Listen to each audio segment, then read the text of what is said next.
Благодарам, подпредседателе на Собранието. Македонија пред Заев и Македонија после Заев. Тоа е што треба да го дискутираме денеска и треба да се согласиме дека конечно е време да одиме на избори. Не е време да бираме членови на судски совет, односно на совет за јавни обвинители, затоа што сите знаеме дека тоа е гнојот на македонското општество. Нешто од каде што извира целото зло покрај ова собрание и нашето правосудство, за жал, е тоа од каде што извира целото зло за нашите граѓани, односно за оваа држава. И за сето тој е одговорен Зоран Заев и ова парламентарно мнозинство кое што го поддржува, односно ги поддржува неговите политики, односно ги продолжи неговите политики.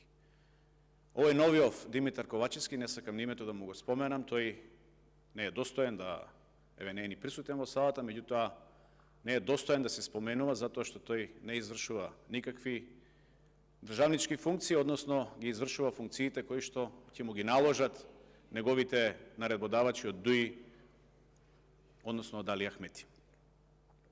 Денеска на дневен ред имаме избор на член за Советот во јавни обвинители, известна Кети Петкова, избор кој што ни е предложен од надлежната комисија на Собранието, избор кој што е противзаконски.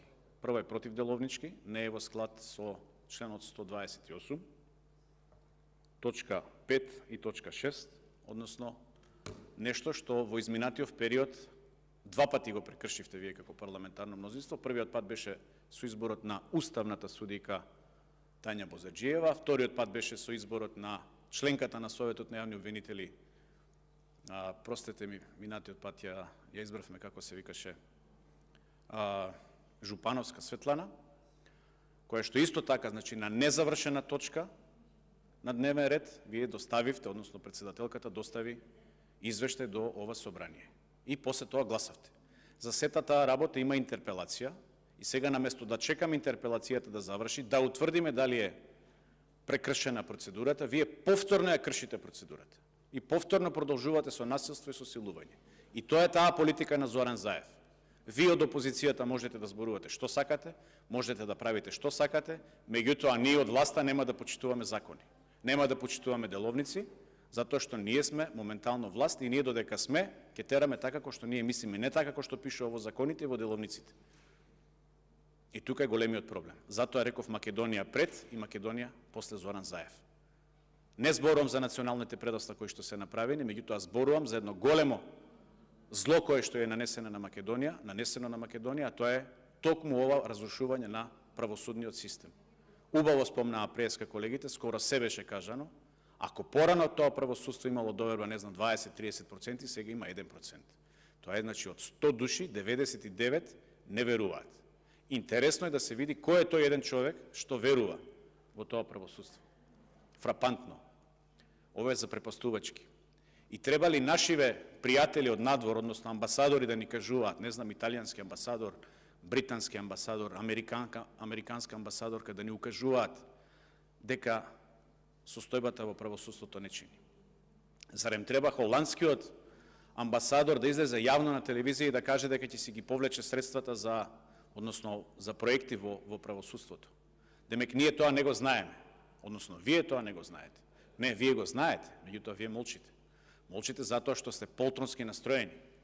Настроени сте да ја одржите оваа власт колку што може повеќе до крај, затоа што знаете дека после ова следат избори, а на тие избори минатиот пат, два пати ви кажав, трет пат ви кажувам, нема да имате повеќе од 30 претеници.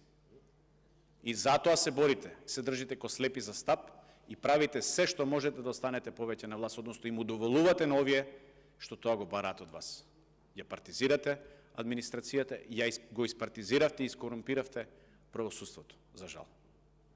Со корумпирано правосудство Македонија нема да мрдне напред. На 28 април има изјава на евроамбасадорот Гир, кој што јасно кажува: фундамент на една држава е владењето на правото. Зарем треба тој да ни каже дека ние треба да имаме владење на право за да имаме држава? Треба некој од надвор на нас да ни каже. Оти така сме научени, нели? Ние не сме способни да си знаеме дека треба да има владење на правото во оваа држава. Оти 30 години сме независна држава и повеќе. И сега покажуваме колку сме зависни, односно независни. Целосно зависни. Ако порано се крстевте во Белград, сега се крстите во Брисел. Зошто? Затоа што сте неспособни.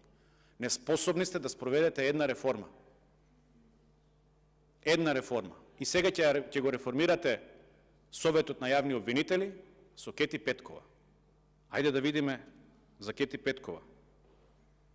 Господјата е родена 62-а, а завршила 92 година. Значи на 30 години.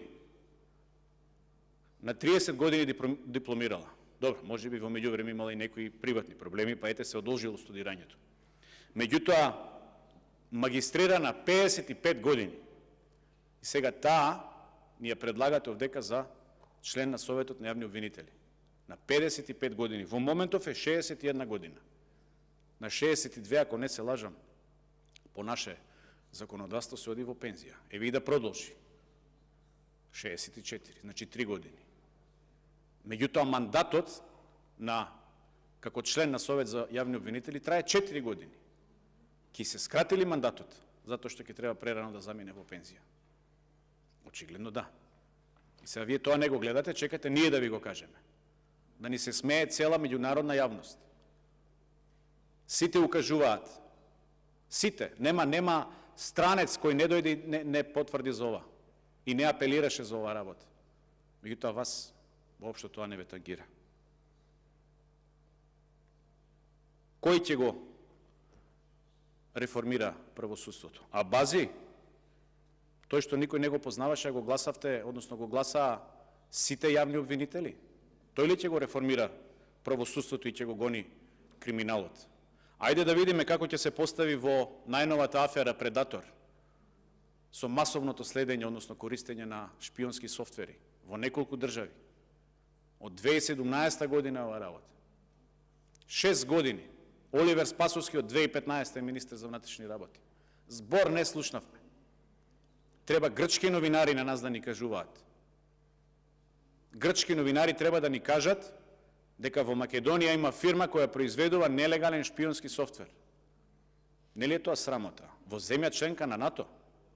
Членка на НАТО. Тоа значи може да се инфицирани разноразни телефони, разноразни уреди. На нас претениците, на владата. Сите молчат. Обвинителството молчи, се крие. Лично го прашав премиерот Ковачевски пред 4 месеци. Се крие и бега. И тоа е срамно. Ниту едно убиство не е расветлено. Ниту едно убиство. На територија на град Скопје се случуваат убиства како на Дивиот Запад. Обвинителството чека полицијата да реагира. Полицијата чека обвинителството да реагира. И вака си ја префрла топката едни на други. Може би треба опозицијата да реагира. Нели е тоа срамота? Убиваат наши државјани во Грција. Никој ништо не знае за таа работа. Клановски пресметки на Рузвелтова, во Палас, убиства со автоматско оружје. Со автоматско оружје зборувам. Забрането. Никој не реагира. Јовески го нема. Јовески, важно му е да се смести 9 години мандат како уставен судија. Погледнете го најголемиот срам што се случува. На црна листа ни го ставаат Рамис Мерко. На црна листа. Што вика Јовески? Човекот со интегритет, за жал. Формирал некаква комисија. 4 заклучоци донел. Писмено им укажал на сите висши јавни обвинителства дека треба да се ажурира и да се постапува по предметите. Писмено им укажал тој. Не превзема мерки, тој писмено укажува. После писмено укажува да обвинителствата за задолжителна контрола на постапувањето по предметите. Демек да си проверувале. Тие не знаат. Не знаат дека треба да постапуваат по предметите. Треба некој да им каже. Ќе иницирал средба со Министерството за внатрешни, финансиска, Државен завод за ревизија, ДКСК, ќе правил некаков фронт за борба со корупцијата. На крај на мандат, сите знаеме дека готови изборите идат, дека оваа гарнитура конечно заминува од власт и нема веќе да се повтори на Македонија. Јовески на крај сака да дава некакво гориво. Абе, не може на мртов пациент да му давате инекција да очекате да оживее. Не бива таа работа. Не бива. Срамно е ова што го предлагате, тоа да биде истакнат правник, затоа што сами знаете дека претходно била разрешена. Срамота